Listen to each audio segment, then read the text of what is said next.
Now, it's time for our special story hour. I smiled at the children gathered before me in the library's children's corner, where soft morning light was streaming in. As I sat down on my small round chair, I could feel the comfortable weight of my 8-month pregnant belly. It was as if the baby inside was also looking forward to the story we were about to begin. Today, we're going to read about an elephant who wants to fly. When I opened the large picture book, small exclamations of delight rose from the children. After 5 years of fertility treatments, we were finally blessed with this precious life. Now, as I sit here surrounded by children reading picture books, I truly feel grateful for choosing this career. The elephant said, "I have a dream. I want to have big wings and fly above the white clouds." As I continued reading the story, I occasionally stroked my belly gently. Sometimes, I still can't believe this feeling is real. After years of waiting, Gregory and I are finally going to be parents. Just last night, we were lying in bed discussing baby names. As always, no matter what names I suggested, he would give me that gentle smile and say, "Whatever name you choose will be perfect, dear." When story time ended, the children gathered around me as usual. "Teacher, when is the baby coming? Is it a boy or a girl? Have you picked a name?" I answered their curious questions with gentle patience. "About another month to go. As for whether it's a boy or girl, we want it to be a surprise." Through the library's large windows, I could see the clear autumn sky. The leaves were starting to change color, marking the transition of seasons. This afternoon, Gregory was planning to leave work early so we could go shopping for baby items together.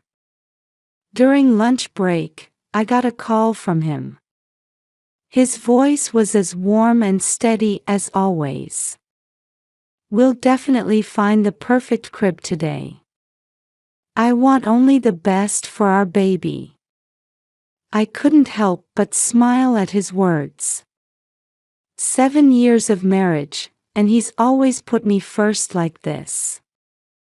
Even with his demanding role as sales director at a major construction company, he always makes time for family. I'm truly grateful for such a thoughtful husband.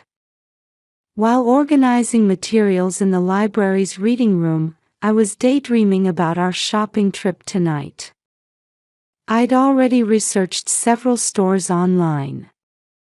They all had such lovely cribs, and I couldn't wait to see them in person. Though Gregory said, "Don't worry about the price, choose whatever you like," I knew I should try to be reasonable. The baby moved slightly in my belly, as if saying, "Let's go look soon." I instinctively placed my hand on my stomach and whispered quietly, "Soon, sweetheart. Mommy and Daddy are going to prepare everything together to welcome you."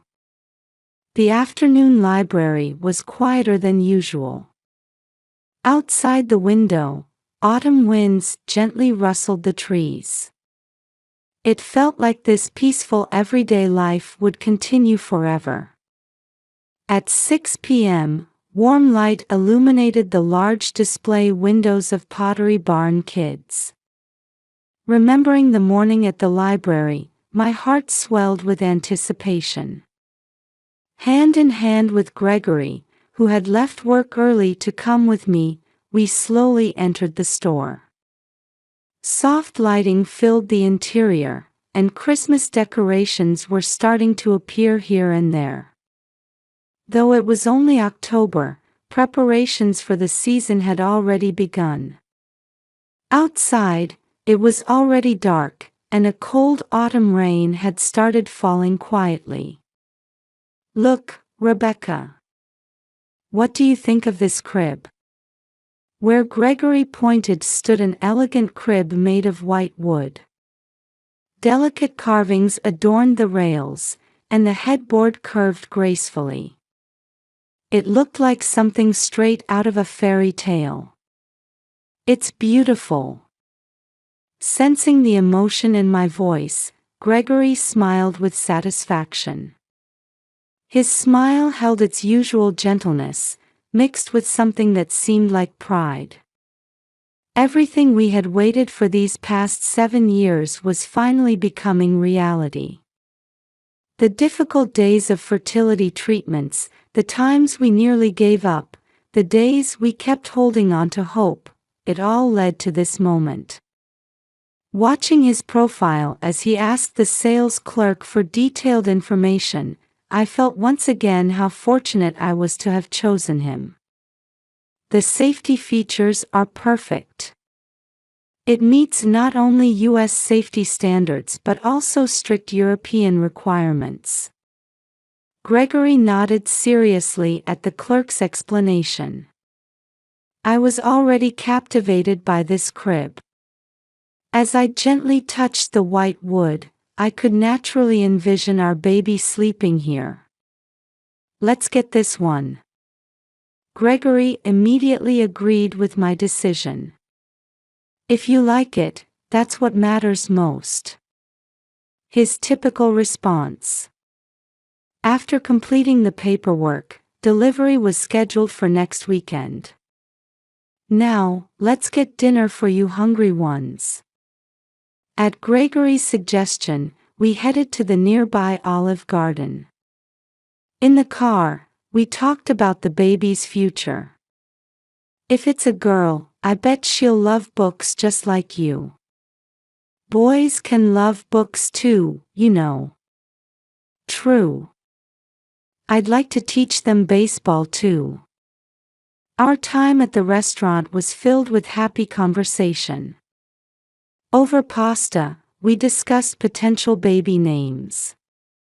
When Gregory suggested Emily, I felt the baby jump in my belly. Oh my, looks like this little one likes that name too. Outside the window, the rain was getting heavier. The clock showed 8 p.m. We needed to hurry home.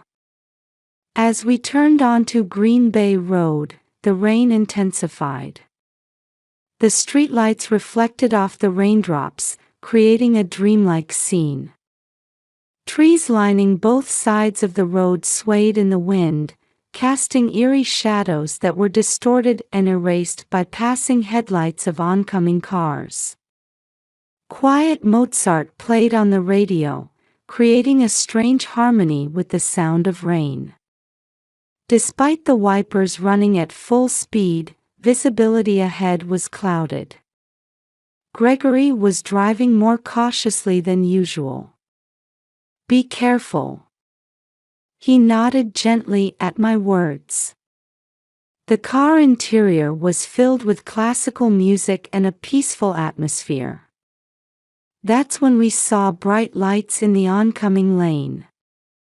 The blinding headlights of a large truck approached at an abnormal speed. Gregory turned the wheel. A violent impact. The sound of metal creaking. Shattering glass fragments. Everything seemed to move in slow motion. Before losing consciousness, I desperately tried to protect my belly with both hands. This life, this precious little life had to be protected. The morning story time, the afternoon phone call with Gregory, the happy moments choosing the crib, these memories raced through my mind like a film reel. I could still feel the sensation of the baby's last movement in my palm. It's okay, Mommy will protect you, I repeated in my mind over and over. Darkness was approaching. Somewhere in the distance, I could hear the sound of ambulance sirens. When I came to, an unfamiliar ceiling met my eyes. White. Pure white ceiling. The smell of disinfectant stung my nose. A hospital. How much time had passed? The regular beeping of medical equipment. The sound of dripping for fluids. The small green light of the monitor blinking in the darkness. The rhythmic sound of the ventilator, like someone's breathing. Everything felt surreal, as if I were watching someone else's story from the outside. Yet the pain throughout my body confronted me with reality. The bandages wrapped around my chest, the 4-needle in my arm, the dull pain enveloping my entire body. Gradually, I began to understand this was reality. Trying to move, sharp pain shot through me. That's when I noticed something was wrong. When I placed my hand on my stomach, it was flat. That large bump was gone. With my confused mind, I tried desperately to understand the situation. Memories came back in fragments. Rain. Lights. Collision. The door to the room opened, and Gregory entered. Not in his usual dashing appearance. His shoulders were slumped, his eyes red and swollen. "Rebecca." He stood by my bedside and said in a trembling voice. "The baby couldn't be saved." Those words fell heavily in the hospital room. A single tear rolled down Gregory's cheek. Then, without saying anything more, he quietly left the room. I wanted to scream. I wanted to cry out loud. But no voice would come. All I could do was bury my face in the pillow and let the unstoppable tears flow. Chicago's autumn sky was as gray as my heart. The only sounds breaking the silence in the hospital room were the dripping of 2 IVs, the regular beeping of the heart monitor, and the occasional footsteps of medical staff passing in the hallway. The smell of disinfectant lingered in the room, its sterile scent confronting me with reality. A patient identification band on my wrist, a pulse oximeter on my finger, and a blood pressure cuff wrapped around my left arm. Cords extended from 3 electrodes on my chest to the monitor. Since Gregory had left with heavy steps, though the clock hands must have been moving steadily, my sense of time had become completely vague. Each time a nurse came to check my blood pressure, I silently extended my arm. They exchanged only the minimum necessary words, being considerate. I placed my hand on my belly. The presence of life that should have been there was gone. In my heart, I repeated words of apology over and over. "I'm sorry. I couldn't protect you." The tears showed no signs of stopping. Beyond the curtain, I could occasionally hear the footsteps of nurses passing in the hallway. Everyone seemed to be walking more quietly than usual. Were they sympathizing with my grief? Or could they sense the feeling of loss hanging in this room? White lilies in the vase by the window swayed quietly. Who had brought them? Was it Gregory? Or my colleagues from the library? My memory was hazy and unclear. "I've lost 2 things," I whispered softly. One was our long-awaited baby. The other was the happy daily life we had until that day. Neither would ever return. Breaking the silence, the room's door slowly opened. It was Dr. Sarah Watson. I had heard from the nurses that she was a veteran OB/GYN with 25 years of experience at this hospital. The warm-eyed doctor in her mid-50s had been checking on me daily as my attending physician. "Rebecca, how are you feeling?" Her usual gentle tone. But today was different. Her expression carried a tension unlike usual. "The pain is still there, but better with the medication." The doctor quietly nodded at my response. Then she turned toward the door, making a gesture as if confirming something. "I have something important to discuss with you today." Dr. Watson sat in the chair by my bedside. In her hands, she held an unfamiliar stack of documents. "We received a call from the police." At those words, I felt my heart stop for a moment. Police? Why? Was it just an accident report? "A detailed investigation has been conducted regarding the accident." The doctor took a deep breath and paused as if choosing her words. "Rebecca, what I'm about to tell you is very shocking." Dr. Watson took another deep breath, checking the medical records and MRI images in her hands.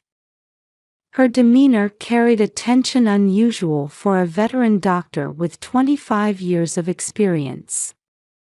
She straightened her back and lowered her voice. "We received a detailed investigation report from the Chicago police. There were multiple surveillance cameras at the accident scene on Green Bay Road. Analysis of the footage shows." The doctor paused briefly, looking at me as if checking my condition. The heart monitor's beeping had become slightly faster. "The oncoming truck intentionally changed lanes and aimed to collide with your car. And..." Dr. Watson's hands were visibly trembling. "There's evidence that the truck driver had been in contact with your husband, Gregory. Phone records, bank account transactions, all evidence suggests this was a planned crime." Dr. Watson's voice trembled slightly. "The police believe that your husband, Gregory, is likely involved in this." My mind went blank. There was a ringing in my ears. The heart monitor beeping suddenly accelerated. "And he may still be trying to take your life." At that moment, there was a knock on the hospital room door, and 3 people entered. The man in front stepped forward, showing his police badge. "I'm Detective Michael Ryan with the Chicago Police." Behind me are Detectives Johnson and Parker. The man, around 45, wore a gray suit with a blue tie. His badge and gun carried an undeniable presence. The 2 detectives behind him wore jackets over bulletproof vests and carried radios. "We are now initiating protective measures for Rebecca Anderson." Detective Ryan continued his explanation while taking out a layout of the hospital room. "We've already stationed police officers at the entrances and exits of this ward. We've also installed additional surveillance cameras in the elevator hall and emergency stairwells. Additionally, a female police officer will be stationed at the nursing station 24 hours a day." Detective Parker moved to the window, checking for possible external intrusion points. Detective Johnson took up a monitoring position in the hallway. "Rebecca, your room number has been hidden in the hospital system, and all visitors will undergo identity verification beforehand. Also..." The detective paused and lowered his voice. Gregory Anderson is currently under surveillance. The possibility that he might try to make contact. Rebecca, I know this is difficult, but... Detective Ryan approached my bedside. Could you tell us about the details of the day of the accident, as much as you're able to? My mind was still refusing to accept reality. The baby that was there until this morning. Our long-awaited child. And my husband of 7 years. Was it all a lie? The 4-bottle became empty, triggering an alarm. A nurse immediately came to replace it with a new one. Her name tag read Allison Kelly. As she smiled kindly at me, tears suddenly welled up. I can't believe it. Until this morning, everything was normal. Feelings that couldn't be put into words welled up. The heart monitor began beeping faster again. The blood pressure cuff automatically activated, beginning to inflate. Take deep breaths and try to stay calm. Dr. Watson gently held my hand. That warmth paradoxically intensified the sense of reality. The detective continued quietly while checking the bedside chart. 3 weeks ago, Gregory Anderson took out a large life insurance policy. He was the beneficiary. And 2 days before the accident, he contacted his mistress, Jessica Taylor. Outside the window, an ambulance siren wailed. As that sound faded away, my consciousness gradually began to fade too. In the conference room that had become the police temporary command center at Northwestern Memorial Hospital, Detective Ryan was meticulously analyzing multiple surveillance camera footage displayed on a large monitor with experts. The time was 8:12 p.m., 3 minutes before the accident. Headlights of cars driving on the rain-wet road illuminated by street lamps formed white streaks. Please confirm the movement of this large truck. Synchronize the footage from all cameras with the time code. The monitor displayed simultaneous footage from 6 surveillance cameras. Store security cameras, intersection traffic cameras, nearby business security cameras. Each angle clearly recorded the situation just before the accident. Here it is. An unnatural movement at this moment. Video analyst Tom Wilson pointed at the screen. Indeed, the large truck had made an unnatural deceleration before the intersection, coming to a complete stop. It waited there for about 30 seconds. Then, as if confirming our car's approach, it suddenly began rapid acceleration. These are the phone records of the driver, Mark Jenkins. Detective Johnson spread out the documents. 5 incoming calls from Gregory 2 hours before the accident. Each call lasted less than a minute. And the final call 30 minutes before the accident. Duration, 3 minutes and 12 seconds. The bank account movements are also suspicious. Documents sent from the Digital Forensics Unit were displayed on the screen one after another. A transfer of $100,000 from Gregory's personal account to an account under a fictitious company name. From that account, $50,000 was moved to Jenkins's account. The remaining $50,000 hadn't moved yet. This is. Detective Ryan opened new footage. A gas station security camera from 2 days before the accident. Gregory was talking with an unknown woman in a car. When enlarged, the woman's profile was clearly visible. Jessica Taylor, 28 years old. A new sales employee who joined Gregory Anderson's company 6 months ago. Her ID photo was displayed. Long black hair, intelligent features with refined looks. According to her resume, she graduated from university with excellent grades and had achieved results in her previous job. Their relationship appears to have begun about 4 months ago. Hotel security cameras, restaurant witness statements, cell phone message history. Electronic device forensics analysis revealed evidence of their relationship one after another. Encrypted message app conversations were discovered on Gregory's company-issued iPhone. And most decisively, an encrypted email Gregory sent to Jessica the day before the accident. The specialized unit's decryption revealed clear intent. Tomorrow night, it will all be over. As promised, let's start our new life.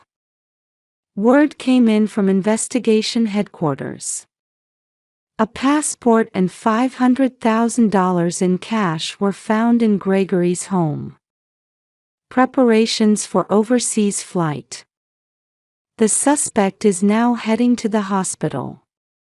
At 3:45 p.m., Gregory Anderson arrived at the hospital. The moment he tried to enter the underground parking garage, 2 plainclothes detectives quietly approached and stopped his vehicle. Gregory Anderson, you are under arrest for attempted murder. Detective Ryan announced while showing his police badge. Gregory showed a momentary look of surprise but quickly returned to an expressionless face. During the arrest search, a handgun was found in the inner pocket of his jacket. I invoke my right to remain silent. Words spoken matter-of-factly. In his back as he was placed in the patrol car, I felt the end of 7 years of marriage. The elevator security camera captured his ascending figure. 5th floor, 6th floor, 7th floor. Wait. Detective Ryan stared intently at the screen. Something was visible inside Gregory's jacket. Possible firearm. Repeat, possible firearm. Radio chatter flew frantically. Just before reaching the 10th floor where my room was, the elevator made an emergency stop. When the doors opened, a fully armed special response team surrounded him. Gregory Anderson, you are under arrest for attempted murder. The mask of the sales director with a brilliant career fell away in an instant. As expected, a handgun was found under his jacket. I invoke my right to remain silent. Cold words thrown out. Those would be his last words as a husband. At the same time, at Chicago O'Hare International Airport's International Terminal, Jessica Taylor, who was trying to complete check-in procedures for British Airways Flight BA294 to London Heathrow, was already surrounded by plainclothes officers. The moment she presented her passport at the baggage counter, airport police quietly approached. Ms. Jessica Taylor. Her expression froze as she turned around. A luxury brand suitcase, new passport, an airline ticket booked under an alias. From her carry-on bag, they found documents needed to open a UK bank account and $95,000 in cash. Her notebook contained detailed listings of apartment properties in London's Mayfair district. Everything had gone according to plan. Except for the arrest. I invoke my right to remain silent. Please call my lawyer." A voice that sounded calm. However, her trembling hands betrayed her agitation. 15 minutes later, in a residential area of Gary, Indiana, a joint team of FBI and state police surrounded Mark Jenkins's family home. His white pickup truck with a child's seat had been fitted with a new bumper to erase traces of the accident, but the mechanic's testimony had already revealed the fact of the modification.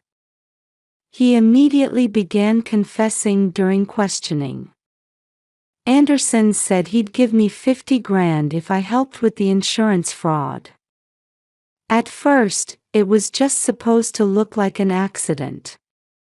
But on the day, he said, "Make sure you finish them off." A confession spoken with trembling voice in the interrogation room. Attempted murder for insurance money. Overlapped with plans to flee with a mistress. What should have been the perfect crime crumbled easily under thorough investigation. In my hospital room, Dr. Watson quietly told me the conclusion of the case. "Rebecca, it's all right now. All three have been arrested." Outside the window, the rain had cleared for the first time in a while. A ray of light broke through the dark clouds.